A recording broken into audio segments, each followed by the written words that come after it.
The views and opinions expressed on this program do not necessarily reflect the views and opinions of 580 WCHS, its employees, or WVRC Media.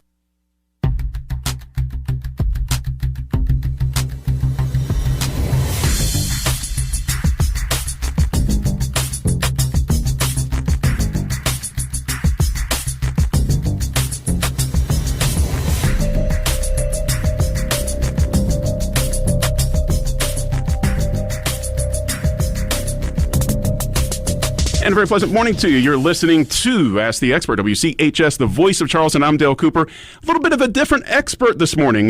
This is my time that I'm donating. This is, I'm not the expert in this case, but this is a show that I put together. And I'd like to welcome to the air this morning, it's Briana Martin. She is the executive director, is that the correct title, of Covenant House here in Charleston. And there's the Big Chef's Challenge that's coming up at the end of the month that we're going to talk a little bit about. And you'll be hearing about that on our station throughout the next couple weeks, telling you about it a little bit. But Briana, good morning. Thanks for coming on the air with us. Good morning, Dale. Thank you for having me. I am really looking forward to this discussion because there's a lot of things that we can talk about. Let me make sure that I get the information out there about Covenant House. You can find them online at wvcovenanthouse.org. You can find the information there.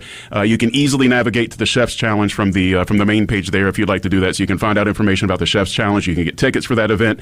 We'll talk a little bit more about the Chef's Challenge coming up in the second half of the program so we can get that information out there to you and let you know what's going on. But that's going to be on the 29th. It's at the Civic Center this year. It's going to start at 6 o'clock. This is that event that happens. How many years have you been doing the Chef's Challenge now? This will be the 13th annual. Is it really 13? Yes. So Covenant House, and here I am. I said we were going to do it in the second segment. Covenant House has been doing this really since before Charleston became a foodie place, because Charleston's really a foodie place now. It really is. It's spectacular to walk through the city and see the new restaurants that are here in town. But yeah, many of the new ones that are here weren't there. Yeah. I saw the roster and what's to be expected at the dinner. It just looks amazing. Like I said, we'll tear into that a little bit later on. But we're here in the first part of the program. We're going to learn a little bit about Covenant House. I've done a lot of outreach with different organizations here locally, and I've never directly worked with Covenant House before. So I'm looking forward to sharing the information, getting a little bit of this stuff out there, because this is a great cause. And the Chef's Challenge, of course, is a great fundraising event, but it's also just a fun thing to do here in Charleston. So it's kind of a neat thing as far as that goes. Agreed.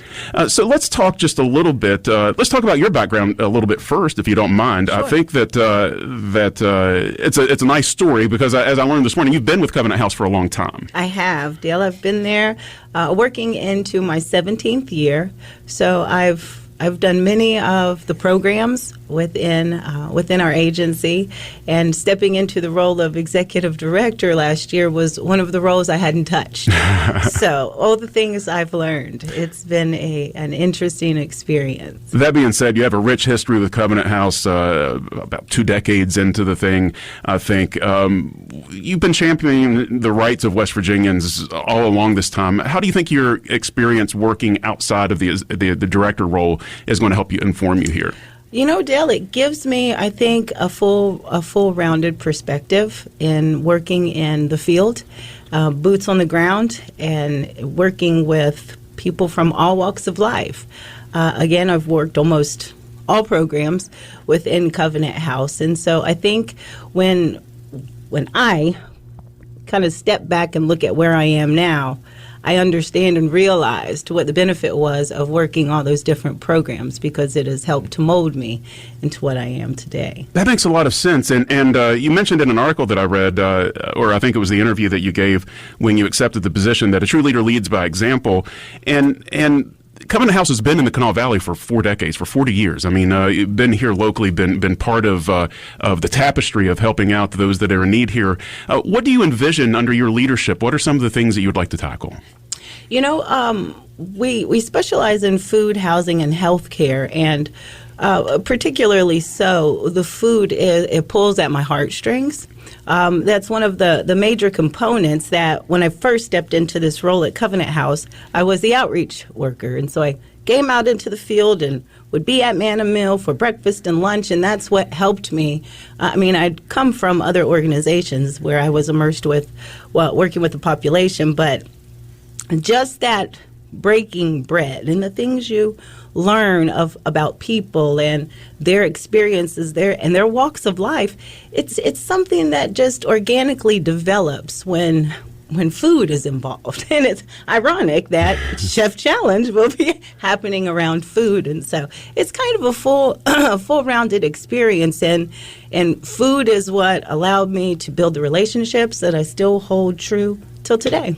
Is there any goal or if you were given, like, in a perfect world, a perfect resource, a perfect communication message, a perfect point to get across to everyone, whatever it might be, what would be the overriding thing that you would like to drive home for folks? I think it's more so that people are not their experiences.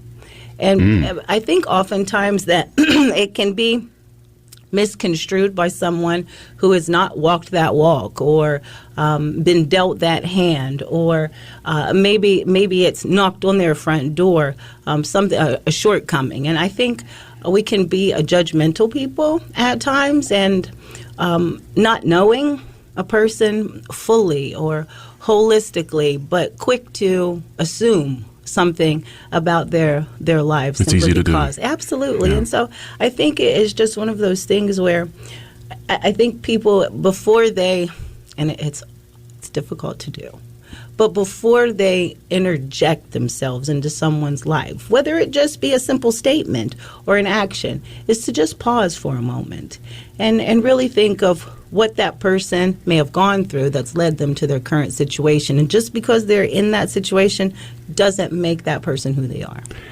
I think that's very well said. And I feel that sometimes, and I'll use myself as an example here because I'm certainly imperfect when it comes to many things, but there can be an empathy gap, I think, sometimes. Yes. And we all struggle at different points. And I think that, again, using myself as an example, but I'm pretty sure I'm read enough to know that a lot of people go through this. You think to yourself, well, I overcame XYZ. And I'm nobody special. You try to give yourself the humility there. It's like, well, I'm nobody special. If I could overcome XYZ, then certainly this other person could have overcome ABC. So I don't see why they're in their situation when I overcame my situation. Absolutely. That is not a truth, but that is a hard thing to get over when you're an individual that's overcome some obstacles, whatever they might be, and you don't know what the other person's obstacles are, but you're just assuming that.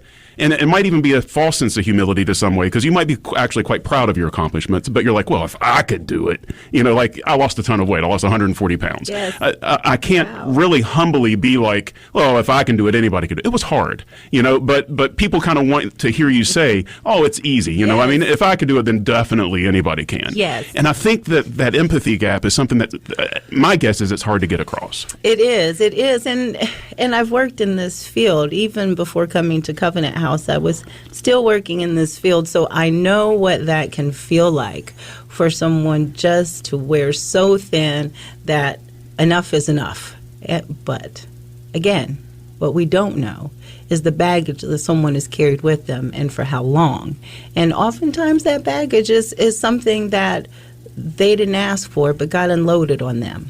And they never learned the skills on how to unpack it.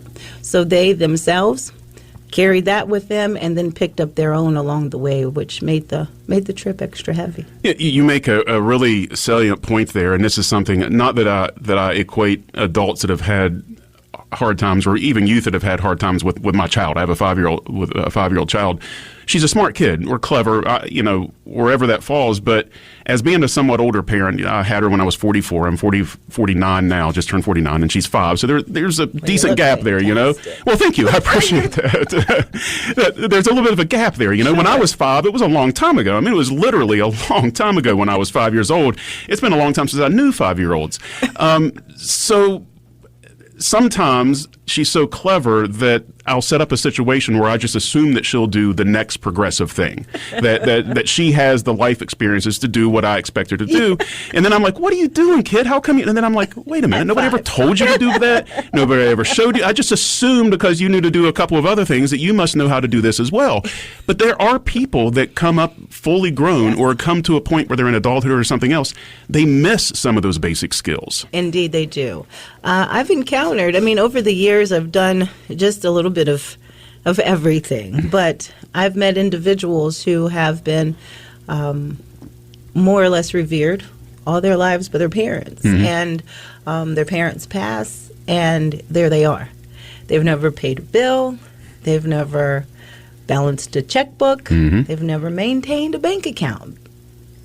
They don't know what it is to take care of a home.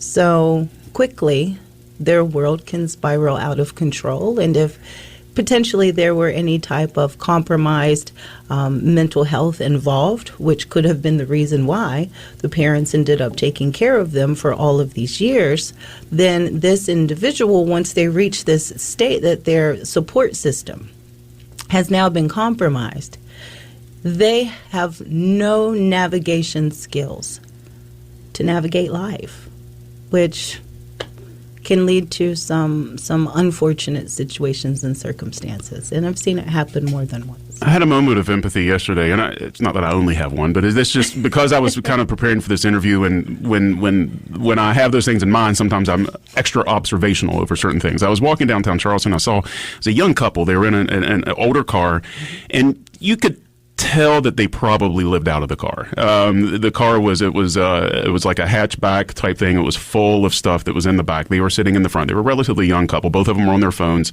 They were parked outside the federal building. I'm assuming they were waiting to go in to apply for some sort of help or something along those lines. And it struck me for a moment, they were so young. I mean, they were babies. They looked under 20. They didn't look unhappy. I mean, it's not like they were sitting there in squalor, or it seemed like they tried to take care of themselves as much as possible and things like that. But I was thinking to myself, I have no idea how two youthful people, I'm assuming they're probably boyfriend, girlfriend, and not brother, sister or something. There's probably boyfriend, girlfriend situation. This whole car full of items that they're obviously toting around, and that's probably what they're living out of. And it's easy to make the judgment, well, they probably got thrown out of their house because of, whatever it could be. You have no idea what they could have had a house that burnt down. They could have had family that passed away and there was nobody else to help take care of them. There's all kinds of situations that could have come up there that I don't know anything about at all. I just see two people that are parked on the side of the road, and people make judgments about that all the time. Indeed, they do. It happens often at the doors of Covenant House.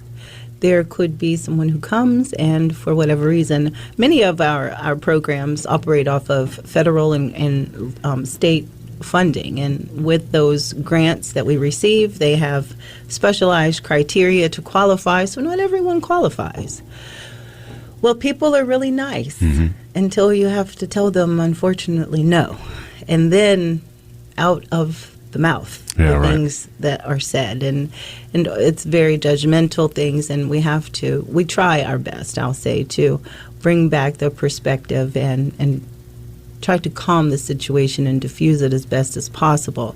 But that's what we hear quite often is you only help a certain population. That's why you won't help me. Oh, I must have to be like this to receive the assistance. And those are the difficult conversations that happen on a daily basis. And again, they're nice until. Right. It's got to be hard because you get you're in such a difficult situation anyway, but then you get poisoned by, I hate to say it, but it's sort of the political talk that surrounds the thing where you draw black and white lines, and then you cast either success stories one way, that it's a particular type of person, and a particular type of person that's not a success story. And it seems like that these things become caricatures, and then they become like memes, and there's really there's no real teeth to it. It's really very superficial, and people make a lot of judgments based off of those things. Walk down the street and see someone with no shoes, and maybe it's snowing outside and they have on shorts, and then out comes a picture. Right. Oh yeah, right. Exactly. Out comes a meme. Right. And you have absolutely no respect for a person's confidentiality and what they may be going through. I saw a picture just last week of somebody wearing a puffy jacket. It was 100 degrees outside, so Absolutely. I mean, somebody was wearing a puffy jacket with their hood up walking down Brawley, I think, and somebody took a picture and posted it online. Yes. And it was like so intrusive. Yeah, it's like I wonder what their profession is. It's like, why? What is really the point in doing that on somebody? Number one, they didn't give you permission to post their picture or even take their picture or anything else.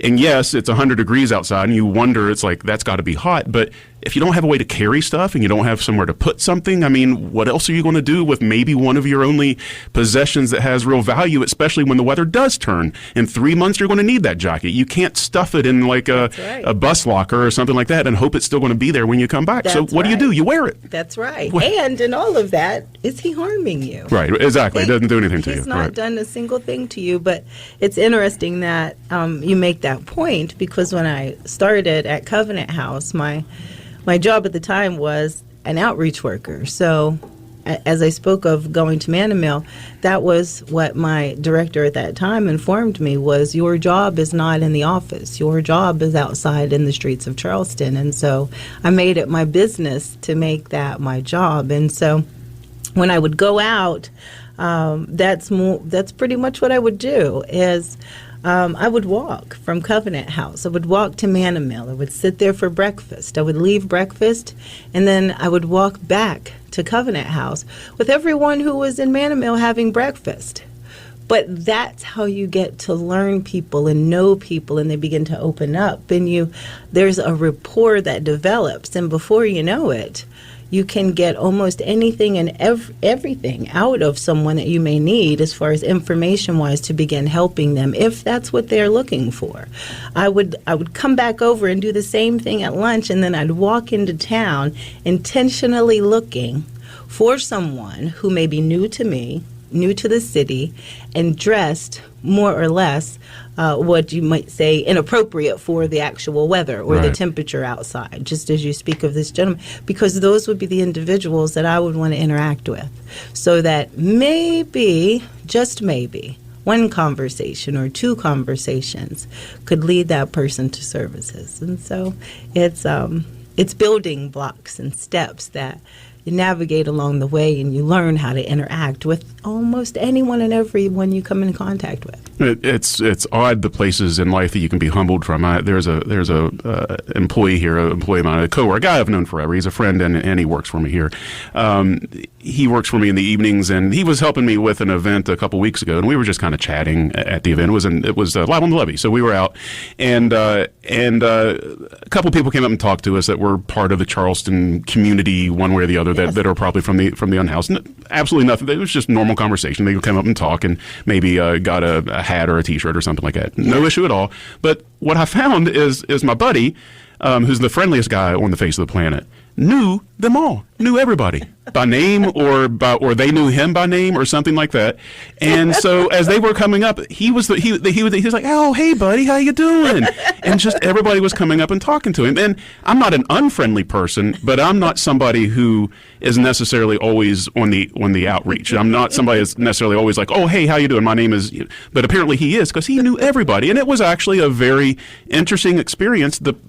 Basically the queue of people that would line up. There were people that would come see me because they knew me from the radio, and then there was people that were lined up to see him because they knew him from just being nice to him. He worked in downtown forever and would see people all the time, and were just nice to people. That's all he was, just nice to people. That's it. And they knew him, they liked him, they knew him by name and would talk to him. It was an eye-opening experience, very humbling in a lot of ways. Fantastic.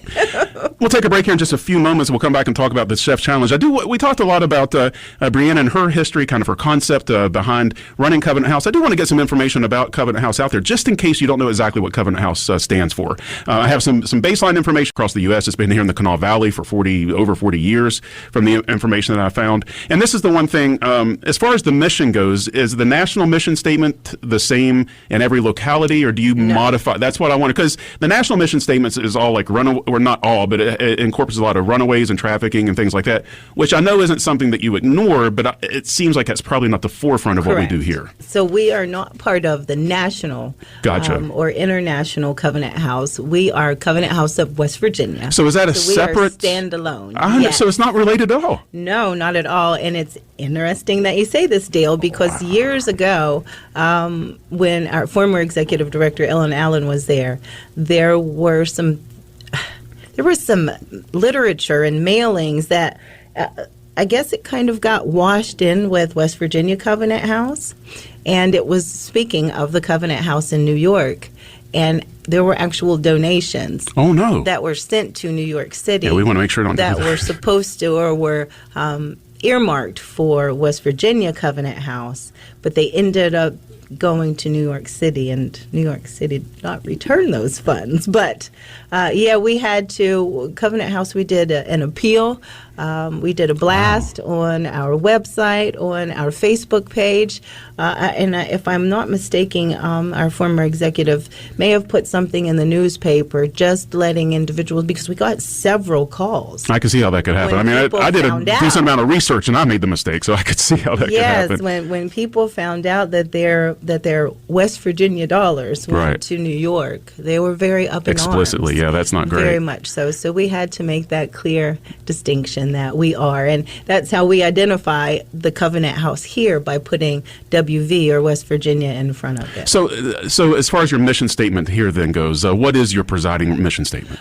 Championing the right of all West Virginians for food, housing, and health care. So, and that's really as simple as it gets. So whether it's working in do you work in policy space at all, like in trying to help form policy? Or we go up to the legislature, when they have housing day and different programs that we take part in at the legislature. So we try to go as one strong voice to advocate as best as possible for the population that we serve. We'll come back and I want to talk about the Chef Challenge a little bit. But in your personal experience, you've been with Covenant House for a long time. You've elevated to the role of executive director. When it comes to some interactions you've had, do you have like a real success story or something that you kind of carry in your heart that you like to share? Dale, if anyone knows me, and if anyone is listening that knows me, they know I'm a crier. Dale don't do that to me on the radio.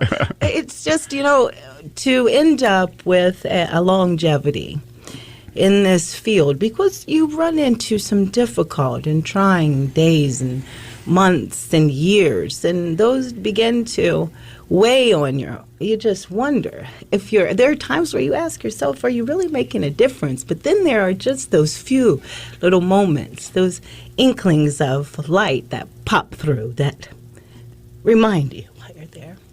And I'm sure that you've had people that you've been personally engaged with in some way that's come through the other side, people you probably still run into. Yes. And that's just got to be something that's buoyant and carries you. It melts your heart, and that's why you stay. Yeah. Yeah, I could definitely see that. Man, we're having a great discussion this morning. Briana Martin is with us this morning. She is the executive director of Covenant House, West Virginia. Yes. Covenant House, West Virginia. We want to find out about the Chef Challenge. This is what we're talking about. You want to hear a lot about the Chef Challenge coming up on WCHS over the next couple of weeks, and we're going to talk about that in detail when we come back.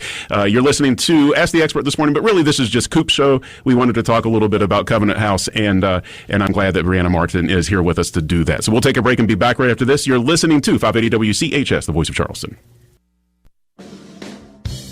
The Husson's Pizza August Special is a large 18-inch pepperoni pizza and an order of cheese sticks for just $21.99. Find your local Husson's for pickup or delivery at hussonspizza.com. The WCHS network is now offering a new podcast experience. Find our live show replay and podcasts at the new 580 WCHS Studio Hub. There you will find a master feed along with links to subscribe for all of our live show replays and podcast studio productions. Search the 580 WCHS Studio Show on your favorite podcast service or visit WCHSnetwork.com/studio to subscribe to 580 Live with Dave Allen, Retire Right Radio, Ask the Lawyer, Scoop Squad, and more. WCHSnetwork.com/studio. We see them every day. People driving using their phones. There's a sneaker peeker or the fast scroller who can quickly become the fender bender-er, the got a ticketer, or the driver who killed someone. Pay attention or pay the price. You drive, you text, you pay. Paid for by NHTSA. Hey, it's Dave Allen for Parmar Stores. Ah, yes, summertime. From the ballparks to the pools to the backyard barbecues to vacation or just hanging out at the house, chances are you're going to run out of something. And when you do, visit your local Parmar store. From gas to groceries and all the other stuff you need, Parmar has you covered. Download the Parmar app for even more savings and sign up for the rewards card. Parmar is the official convenience store of Marshall University and the official store of the West Virginia Schools Activities Commission. Happy summer, and remember, if there's not a Parmar store near you now, there will be soon.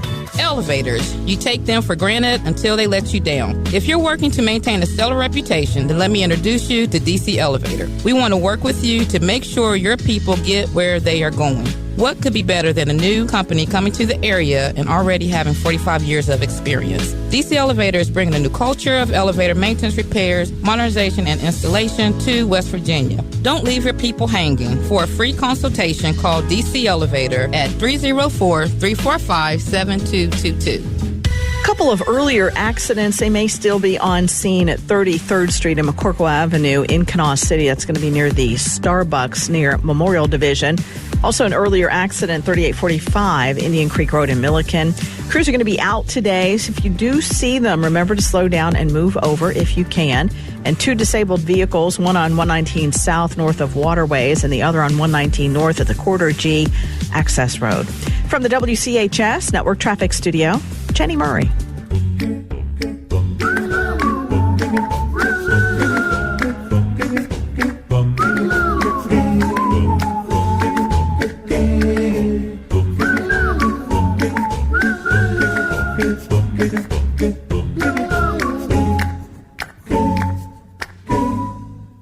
You're listening to Ask the Expert, WCHS, the voice of Charleston. I'm Dale Cooper. This is really my show this morning. This is time that I wanted to give to Covenant House, and so we can share their message a little bit. We've talked a lot about the program. I learned a lot. I did a decent amount of research for this show, and I still screwed up the origins of Covenant House in West Virginia. So, but I learned now. The wrong Covenant. Yeah, that's right. I got like 2/3 of my research great. I got good stuff on you, and I got good stuff on some local things, but my background information, you filled all that in nicely. So we took care of that. So Chef's Challenge is coming up at the end of this month. It's going to be on the 29th. It's at 6 o'clock at the Civic Center. Tell us about the Chef Challenge. Oh, Dale. So I'm a ball of nerves around this time. But Chef Challenge, it is a great experience. It is a gourmet sit-down style dining experience with a 5-course meal that's prepared by local celebrity chefs. Love it. It is fantastic. It is a wonderful night of great food, wonderful conversation.